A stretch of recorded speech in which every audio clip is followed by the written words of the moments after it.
every laugh, every smile, every hug, every kiss, every touch, every person in my life that I care about and love. But wait, maybe I'm getting too emotional. That's exactly what they say you ain't supposed to do. Suppress your feelings, never talk about your pain. Can't appreciate the sun without acknowledging it rains, right? That's right. So this a moment of clarity. And make sure you always protect your energy. You stay focused and your life gon' be lit. And you are now rocking with Celeste, the therapist. Let's go. All right. Hi. All right. So let me get this so you guys can see me good. So hi, beautiful people. If you've never been into my podcast before or you're watching me on the replay, my name is Celeste. I'm a therapist from Boston. And I have been podcasting since 2018. And the goal behind what I do is to just help people kind of shift the way that they think. And I've been able to do that by talking to people that are doing things to empower the lives of others. And I decided to come on video with my podcast about 7 weeks ago. So now you can catch the podcast Monday through Friday where I'm talking to somebody, and I'm really trying to pick people's brains around ways to help us around COVID and the pandemic, and the different areas that we're finding ourselves struggling in. So that's been super amazing. I've had so many amazing people on. So I'm really grateful for that. Today, we're going to be talking about finances, which is so important and so needed right now. So before I bring on my special guest, I wanted to put up a crisis text line so everybody who watches me knows that this is something that I want to do. 741-741. So if you find yourself struggling and don't have support, you can be connected to a crisis counselor. Whether you use this text crisis line or not, I do want people to think about reaching out to people in their area, like looking at their state website or their local website to see what kind of resources that are available to them. Because I know right now there's so many different things that people are dealing with, and being isolated causes the emotions to ramp up even higher. So I want people to think about that. I also, for people that are feeling stuck, I created this free wellness will assessment. And all it is a 10-minute video that I go through these different areas. And I really talk about ways that you can work on thinking about looking at each area. A lot of times when we get stuck, it feels like everything is really chaotic and out of order. And so I give you kind of a blueprint to really start to think about how you can work on changing the narrative. So if you go to celestetherapist.com, there's a link where you can click on and sign on, and then you will get the course right away. As soon as you sign on, you'll get the course right away. It's just a 10-minute video, but it's a good way to get yourself from going from being stuck to unstuck. So sorry, I'm going to bring on my special guest, and I'm going to let her introduce herself to you guys.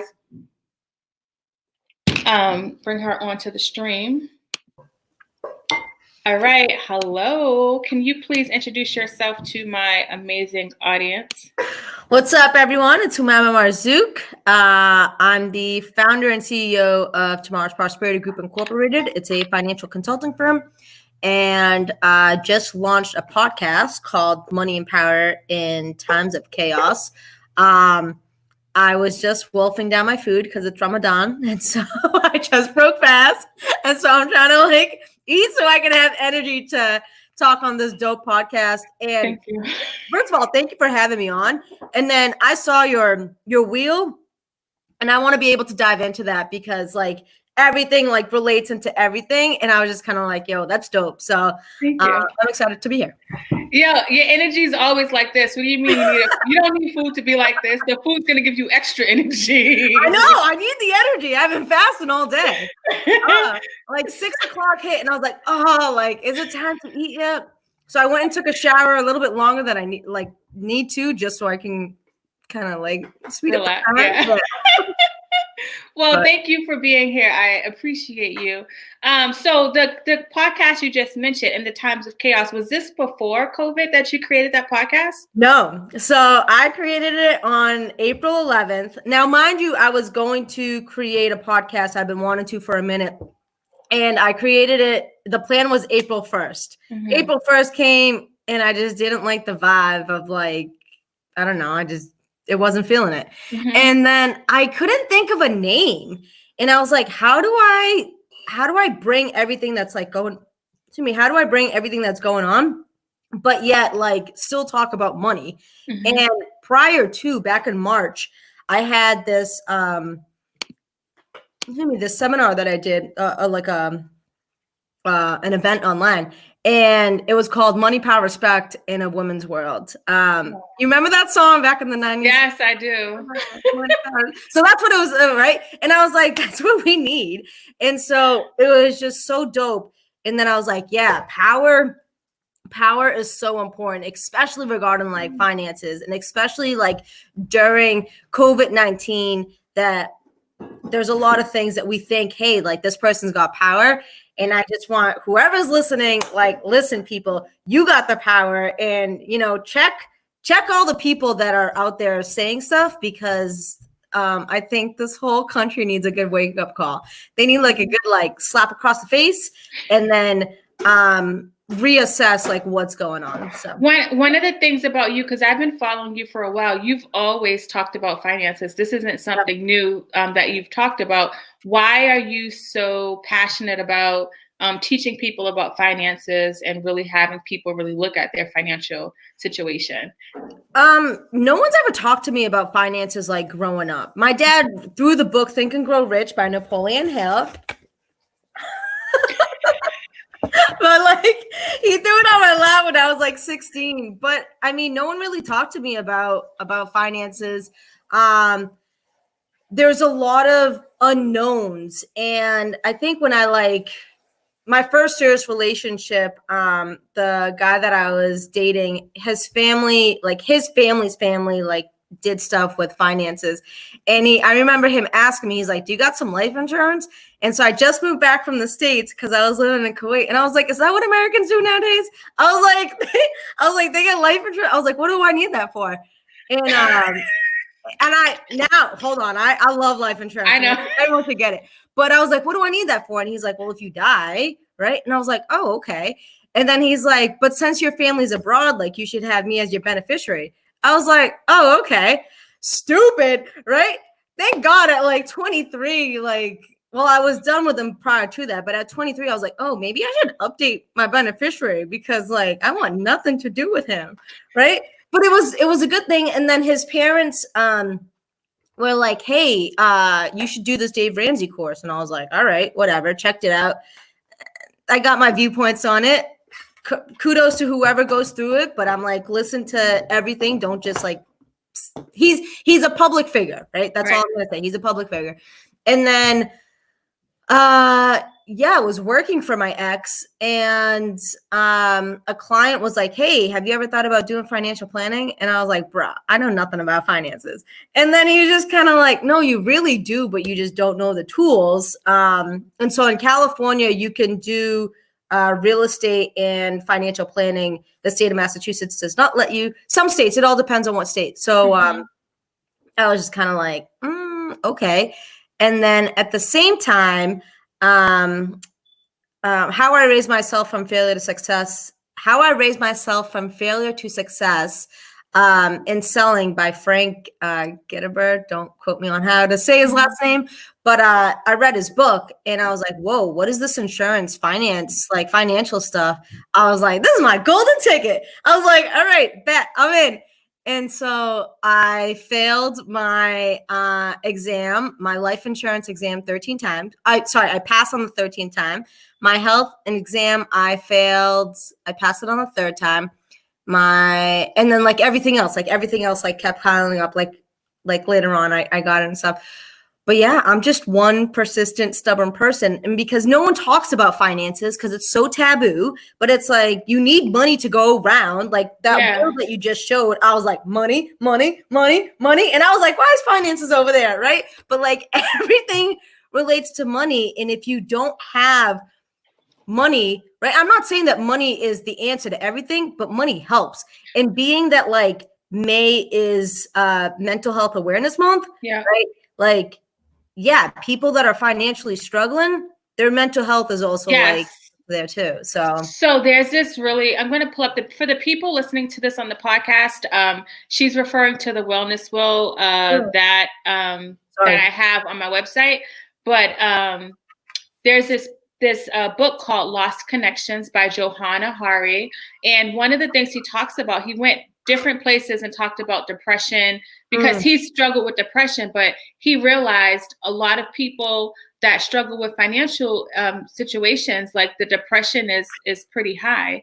It's related, like it's not just a chemical. It wasn't like he just had a chemical imbalance. There was other factors going on that really related to how he was feeling. So I just want to pull up this wellness will, because you wanted to kind of talk about this. So for people listening on the wellness will, there's different sections. There's spiritual, emotional, intellectual, physical, social, environmental, and financial. Tell me a little bit about why that like really resonated with you. Yeah. So wait, can you pull it back up? Yeah. All right. So let's talk about first the emotional, right? There's a lot of emotional things that are going on right now. There's just a lot of uncertainty. There's a lot of questions. There's a lot of things that people aren't aware. And so people's emotions are intact. And sometimes when your emotions are getting the best of you or getting the worst of you, right? Finances can play into part, whether it's someone controlling your finances and your emotions. So let's talk about abuse, or someone, or you're abusing like the finances as in like, hey, you need something to sustain yourself, whether it's a addiction as in like drugs or alcohol or sex or food or shopping or any other addiction, right? Your emotions are getting the best of you. So that relates to finances because like if you're not making good financial decisions, right, your emotions can play into part. People are looking at the stock market right now, and a lot of people are like, oh my goodness, right? And it's just a matter of like, it's not a permanent thing. So you want to make sure that when you are investing, that there's no emotions intact with it. Okay. Right? Yeah. Your intellect, when you're actually taking the time to make sure that your mind is good and sound, right? So read, listen, but be cautious of what you're reading. Be cautious what you're listening to. I literally just told my little sister, she was telling me something about COVID-19. I was like, can we stop talking about COVID-19? Like, and I'm not trying to have like a deaf tone about it, but it's like all we're talking about day in, day out, day in, day out, right? And so it's like, put some positivity, put some good like intellect into your mind. And that way you can make some good sound decisions, because we understand that coronavirus is here and there's nothing really that we could do except for be safe, wear your mask, people, wash your hands. And so if you're making good intellect conversations or good intellect mindset, then you're making sure that your finances are in a good place. You're saying to yourself, it goes back to the emotions of like, I don't really need to spend that money because I don't need that, right? Physical. There's been studies that have shown, if you don't exercise and if you don't have any physical activity, then that can impact your health. When that impacts your health, that can impact your finances. Well, why does that impact your finances? That means you're going to have more visits to the doctor. That means you might get into depression, or you might get into like other like mental illnesses because you're not eating properly, right? Yeah. You might get like cancers or diabetes or all these different things that are tying into because you're not being physically active, right? Yeah. Food ties into that as well too. It does. But like being physically active, and then that way you could say, okay, well, if I'm physically active and taking care of my body and my mind and like everything, then maybe I don't need to go see the doctor as much. But in the same sense, right, if you're like working out all the time, you are still going to put some money aside because, hey, you want to look cute, right? And you might be eating better and all these different things regarding the physical aspect. Social. Well, I mean, social distance is real right now. But social, like when we're interacting with people, there's been sayings that you are who you are around the 5 people that you hang out with the most. Well, if all your friends are broke and all your friends are like, yo, I don't got that money, right? Then you're going to be like, well, I don't have money either. And if your friends aren't challenging you, and if your circle isn't saying like, hey, Celeste, how's retirement? Like, have you been talking about retirement? Have you been putting into your, since you work for yourself, have you been putting into your like IRA or your Roth? Like, do you have life insurance? Do you have savings? Like all these different questions. If your friends aren't having those conversations with you, get new friends. but like, but like my friends probably hate me because I'm always like, no, what are you doing with your money?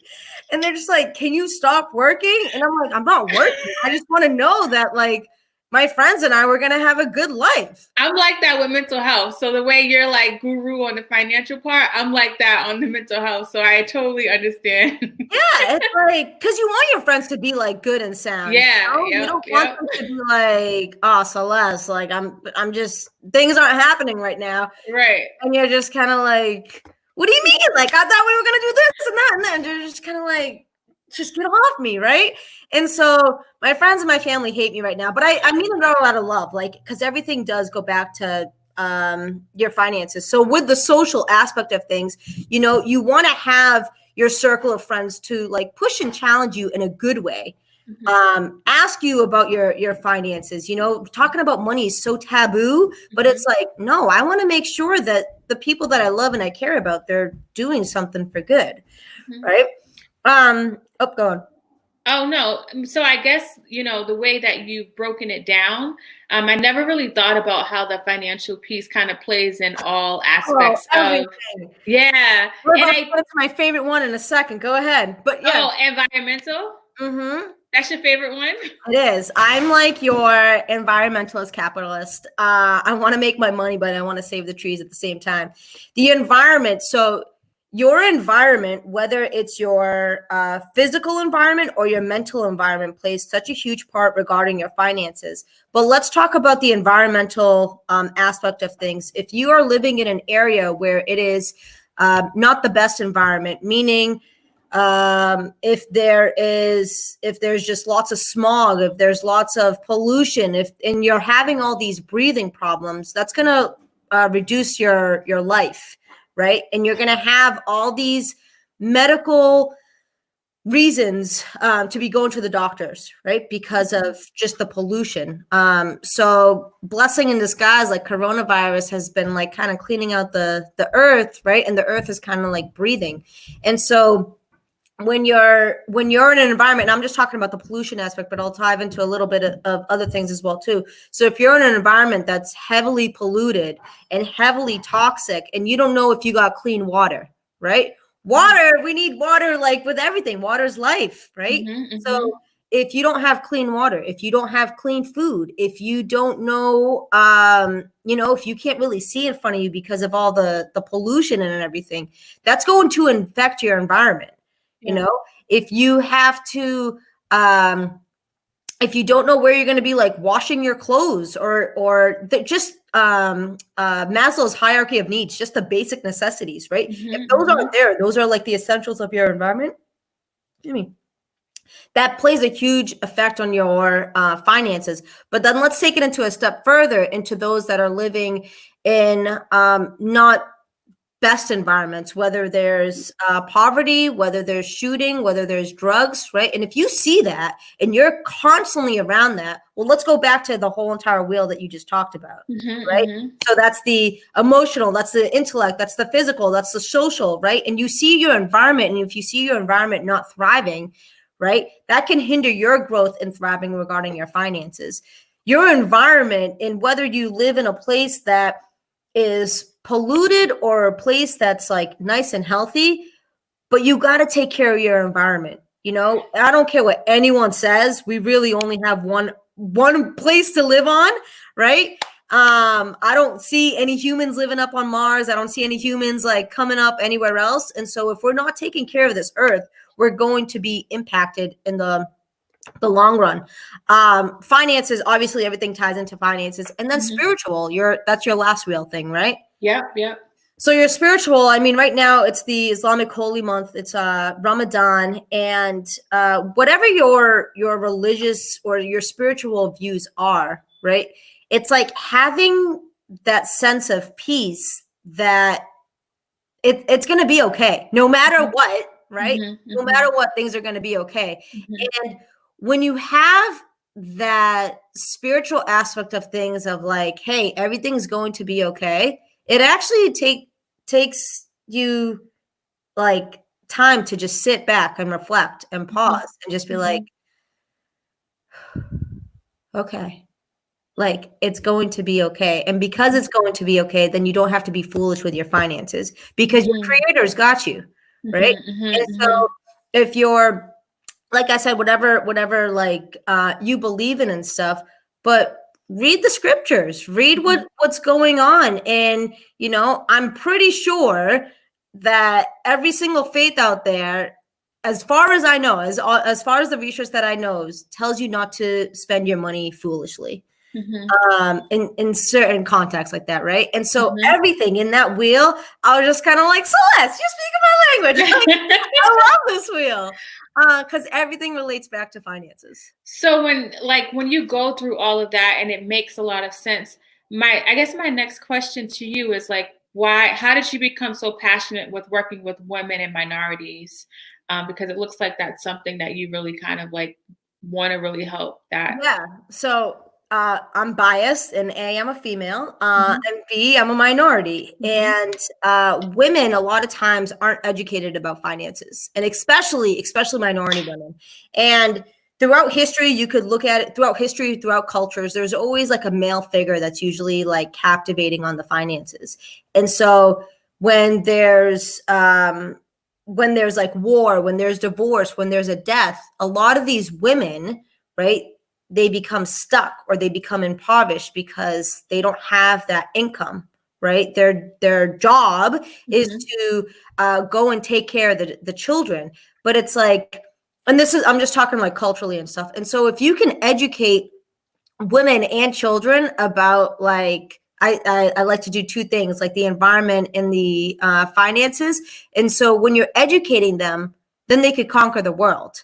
And they can realize that women, we have strength, right? We have so much strength and we have so much capabilities, but it's just giving that opportunity. It's giving that chance to just be like, hey, like, you know, maybe you should save this, or maybe you should be investing in this, or you know what, like, why don't you cut the cost in this? And so it's just those little things about educating women about their finances and making them feel like you're a queen. You already are a queen, right? So I just need you to rise up and acknowledge that you're a queen. I don't need any, and I told this to my parents when my dad came in to be my client. I was like, is mama a part of this? And he's like, no, I'm the breadwinner. I was like, that's cool. I'm not talking to you until mama like sits down with us. And my mom was like, I want nothing to do with this. Like, you know, I'm good. And I was like, I don't think you understand what I do. Like, you know, I need both of you to sit down together, because if you don't, like, my parents have a 13-year difference. I'm like, but God forbid something was to happen, then you don't know what's going to happen regarding the finances. And then my dad was like, well, Islamically, like, you know, the male takes care of it. And I said, right, there's religion and then there's reality, right? And I was like, so everyone's going to have their own families. Everyone's going to do their own thing. And not saying that I'm not going to take care of my mom, right? I'm also not a male. So it's my brother's responsibilities if, like, God forbid something was to happen to my dad. But there's a missing piece, right? They're married. If their spouse does not want that, if their spouse is like, we're not taking care of your mom, then what happens? So it's really, really, really important for me to educate and empower women about their finances, especially minorities, because like you could just look at the statistics all around the world. You know, just let's talk about the United States, where women make already less to the dollar. It's like what, 78 cents or 79 cents less to the dollar. And that's a white woman, right? And so it's a matter of going into communities that are just kind of underrepresented and saying like, hey, let's talk about this like so-called taboo conversation. Well, One of the I was listening to Susie Orman one time. I'm sure you're familiar with her on the Breakfast Club, and she says that one of the hardest populations that she struggles with is women of color, because they have a big heart and they don't know how to say no, and they struggle with boundaries around giving. I know that's true. Like I that's the way I was. What kind of advice would you give to women around that piece? Because I feel like they give more with their heart and not really logical about like their decision making around finances. So what I would say is, when you are true with yourself, right, then you can understand the power of saying no. Mm-hmm. And I think in just in a general statement, a lot of times the reason why like women were so giving and whatever it is, it's because it is ingrained in us, like from like birth, right? It's like you got to share with your sibling, you got to share with, and it's ingrained in us that like, hey, you're going to be a caretaker and you're going to have to nurture this, and it's okay. And what I tell my clients and my friends, I'm just kind of like, listen, I want you to just lean in a little bit, and I just want you to like embrace this word. Ready? And they're like, I'm like, no, But if you want to give, set a budget for it. Yeah. Because it's That's it's good. so hard to say no. And I mean, I've definitely been guilty of it. But when I started like really going into myself and saying like, well, what do I value? What do I appreciate? Like, am I really looking at myself? I started saying the word no more. Nice. When it comes to finances, not right. I'm working on the other things. Yeah, but at least with finances, it's like, just say no, because you got to ask yourself, well, let's just say, for example, like with coronavirus, right? Mm-hmm. You go to the grocery stores and you see that there's things that aren't missing and whatever it is. I don't mind giving somebody something, but I also need to make sure that like I'm not giving away so much that I'm left being like, help, know? And so I think just women in general, we just need to start staying true to ourselves and asking, is it in line with my value? Yeah. Is it in line with what I'm trying to do? Excuse me, sorry, I got the hiccups. Is it in line with what I believe in? Mm-hmm. If someone's telling me, hey, Umama, donate to a cause for curtains, I'm going to be like, I don't really like curtains. We have curtains because my mom wanted them. Like, I'm not going to support that fund. Right. But if you're like, hey, Umama, buy these curtains and these curtains are going to provide for these like women and children, I'm going to be like, give me all the curtains. Right. Mm-hmm. So it's a matter of asking yourself, is it in line with what you want to do? If it's not, say that word. I like that. And in order for that to happen, people have to process and really take assessment of their life and what they want, and everything that is everything that is true to them. They have to really make sure to like assess that, right? Yeah. And a lot of times, like, we're very impulsive, whether we're talking about finances or any other part of the will, we're very impulsive. So really, like, I love that, staying true to like who you are, understanding what it is, and setting the budget. Because even if you're a giver, you can set a budget to give.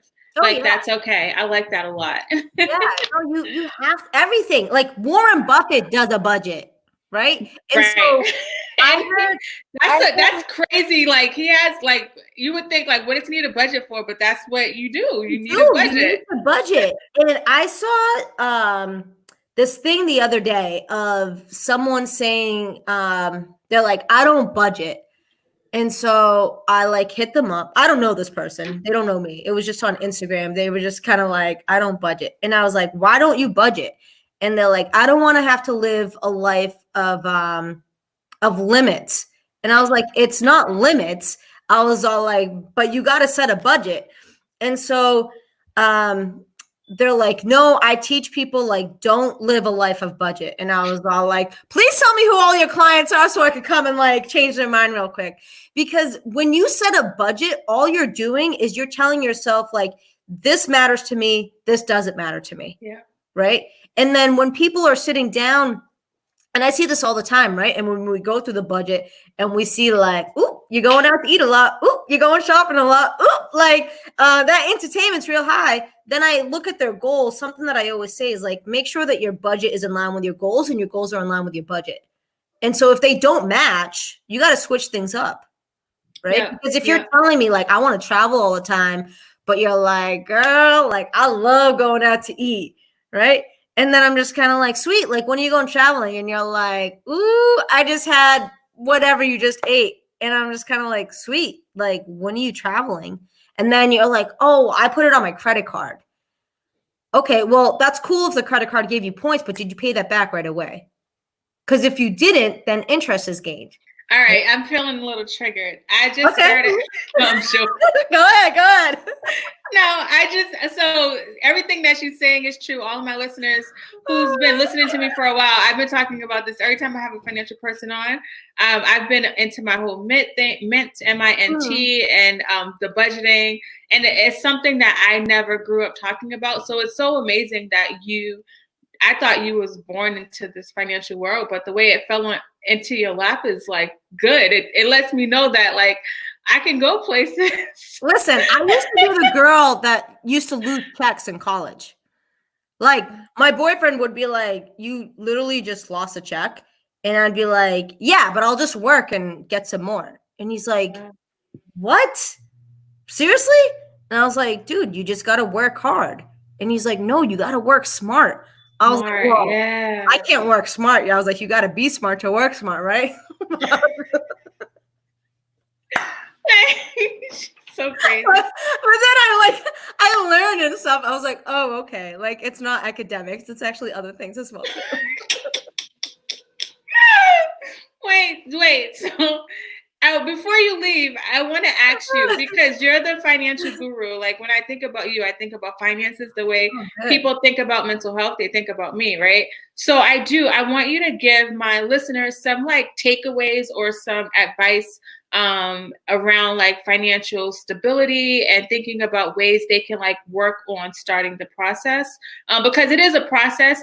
I have somebody that has been helping me with my financial getting everything together. And I said, I know how my clients feel now when I ask them to do these assignments, because I'm like, I don't want to do it. Like, I don't want to do it, but I do it anyway, right? So I want you to give my people some advice. Start with something small, right? And as every single month, write down your goals and have a budget date with yourself. When you can have a budget date with yourself and you could say, okay, like this is my goal and my budget isn't in line with that, then you got to reassess things, right? Mm-hmm. The other thing is when you're looking at when you're paying your debt, start off with the highest interest first. Okay. So a lot of times people are like, oh, well, I'm going to start off with something with the lowest interest or something that's the lowest amount. But if you have all you're doing is you're paying down the principal, right? If you could knock down the interest, right, you want to knock it down first. If you need those little wins, start off small. So if you have, I'm just going to use simple math, right? If you have $1,000 that you owe and you're saying, oh, I can only afford to do $60, then do $60, right? Have a conversation with your creditors. They would much rather hear from you and work something out rather than you ghost them. No one likes being ghosts, right? And so have a conversation with them. And then when you feel like you've hit a goal, so if you have been, if you paid off a debt, right? Let's just say that you have a car payment and it was $250 a month, right? And you paid that off. Use that $250 that you were using for your car or whatever it is. I'm just using a car as an example. Put that towards something else. Put that towards another debt that you have and make it pay down faster, right? But don't just take all of it and put it towards it. Split it into 3. So a third of it is going to go towards savings. A third of it is going to go towards your entertainment. You need to have fun, right? Like it's okay to have fun. And then the third of it is going to go towards paying off your debt. Because if you are just living just to save, what's the point? What's the point of even then sitting down and writing your goals? Right. I had a client that when I first met her, this woman was like she had so much money saved up. And I was like, great. Like, what are you saving it for? And she was like 72 years old. And she was like, oh, I want something just in case. I was like, okay, are you trying to have fun? Like, and she's like, no, I gotta save. And so then when I kind of like peeled things back a little bit, got to find out of the reason why she's so so serious about just saving her like pennies, right, without having fun. And it's because she lived in a world of scarcity. So it's a matter of just like asking yourself, what are my goals? What do I need to pay? And then what am I going to save? And have some fun. Don't go wild on your having fun. Set a budget for that, but at least have some fun. So, for example, let's just take COVID-19. There's so many ways that people are saving. First of all, if you take the train, if you're a non-essential worker, right? I'm talking about the non-essential workers. So if you're a non-essential worker, you're saving money on the train, right? You're saving money on your car. You're saving money on going out. You're saving money on all these different things. Well, all that money that you're saving, look at your goals, look at your budget. Where can it be going into? Right? Because every single person that's coming out of this, whether you have a job or you're unemployed or there's any source of money that's coming in, you could still save during this time. And during like when crisis happen, right? Shop smart. I go to Job Lot for my dried goods, right? You don't need to go like shop smart. Shop things when things are on sale. Go into the clearance section. There's nothing wrong with that. Because all you're doing is you're making sure that your money's working for you opposed for you like working for your dollars. Working smart. Yeah. I learned it. Well, thank you. That was really good. And I think the major parts of being able to do everything you just told us about doing is the discipline piece. Oh, yeah. And I think discipline plays a huge role in being able to get kind of everything in order for yourself. So that's really good. No, 100%. Well, thank you, my dear. You are amazing. Tell people how they can reach you. So she has a podcast. Tell people again about the podcast and the purpose of the podcast, because I think it's timely. And even though we're literally in a chaos right now because we're in a pandemic, I think that's still like there's chaotic times in our lives where like that title still applies. So I think it's so dope.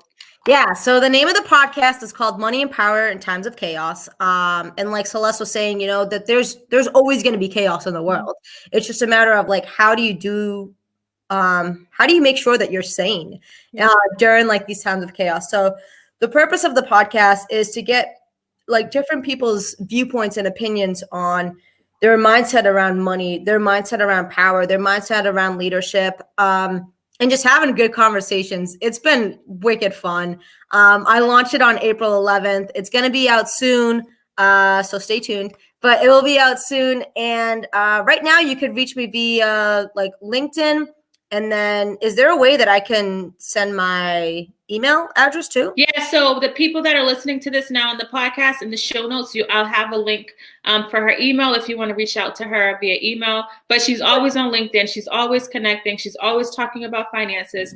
And I think that, when we go back to the wellness wheel and I talk about ways that we're stuck, I know finances is a big part, and sometimes you just don't do anything, And I remember, I say this all the time for people that's listened to me forever, but I remember when I had a lot of credit card debt, and I wasn't doing nothing, but I was filled with so much anxiety because the mail, the calls, right?